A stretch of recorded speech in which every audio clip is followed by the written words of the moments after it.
Just passed through Aratula. I'm a few kilometers away from what's called Spices Gap. I was reading that it was the original pass through the Great Dividing Range, so decided to take this instead of the main road. It's going to be a lot of dirt.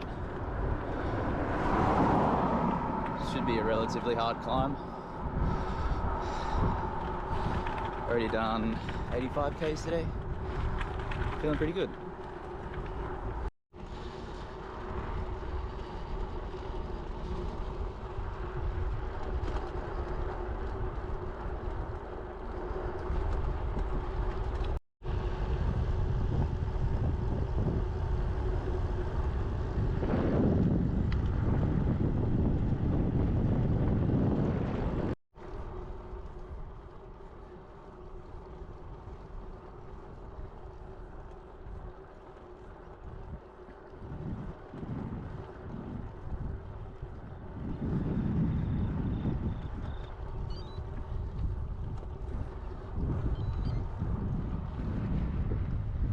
Here we go.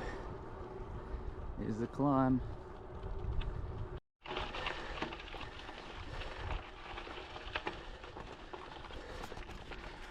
It's right about now that I really start to reconsider the things I packed and how necessary they really are. But fucking hell. That was fucking brutal. Worst part, when they just started. Fuck. Starting to think Spices Gap was a bad idea. Fucking, we've been on it for about 45 minutes now. It's steep. So fucking steep. I've had to walk twice already. I've just looked at my Garmin.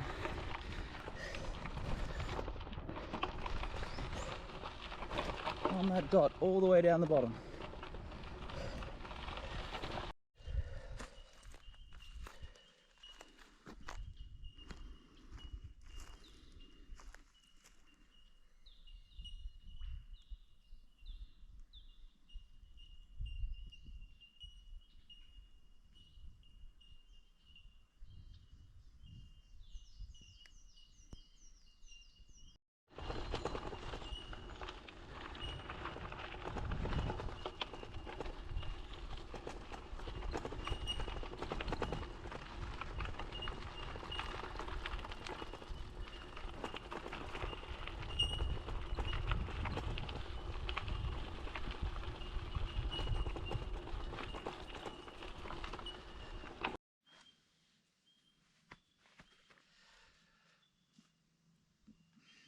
Day one.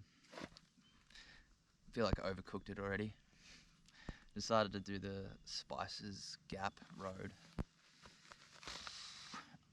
I don't think I'm even a third of the way up and I'm absolutely shattered. So there's a campground here.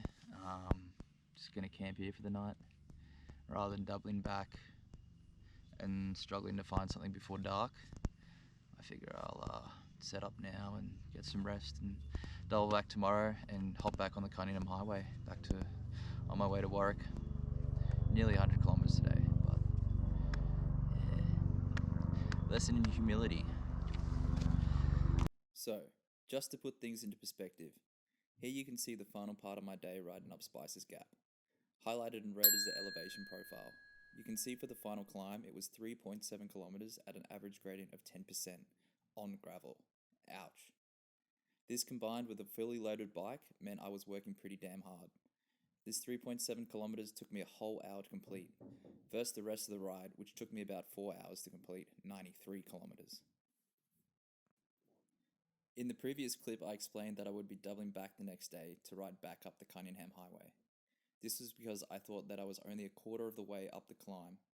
Fortunately, I met some campers. Shout out to Helen and Phil, a couple of explorers who, like me, had resigned from their jobs and were travelling around Australia in their Land Rover. After brief introductions, Helen egged me to forge on after we consulted some maps that showed the proper elevation and that I was pretty much at the very top. This was such a godsend, as I would have wasted a lot of time doubling back the next day. The next morning, they refilled my water bottles and sent me on my way. After a small climb, I was quickly rewarded with an amazing view plus an epic off-road downhill descent. Definitely not the most appropriate route given my setup, including panniers, but it was super fun nonetheless.